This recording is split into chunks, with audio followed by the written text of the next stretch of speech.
இந்த லேம்ப் வந்து பார்த்தோம்னா கிறிஸ்டல் லேம்ப்னு சொல்லக்கூடியது. இப்படி எடுத்துக்கலாம். எல்லா இடத்துலையுமே தீபம் பரவும். ஏதாவது ஒரு இடத்திலே மட்டும் நீங்கள் எடுத்து வைத்தீர்கள் என்றால் உங்களுக்கு அது வந்து பல்வேறு வகையா ரிஃப்ளெக்ட் ஆகும்னு வச்சுக்கோங்களேன்.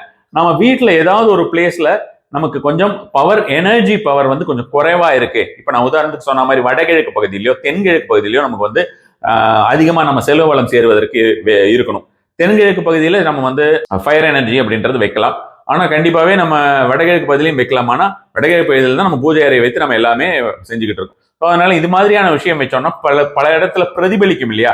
அது மாதிரியான ஒரு விஷயங்கள் வந்து நமக்கு நல்ல பலனை நீட்டித்து தர செய்யும், ஃபாஸ்டா கொடுக்கும். அதே மாதிரியான கிறிஸ்டல் லேம்ப் தான் இது. இது நீங்க நார்மலான இடத்துல வச்சாலுமே சரி, உங்களுக்கு எர்த் எனர்ஜி அப்படின்ற மாதிரியான விஷயம் இது நீங்க வாங்கி வச்சு பாத்தீங்கன்னா தெரியும்.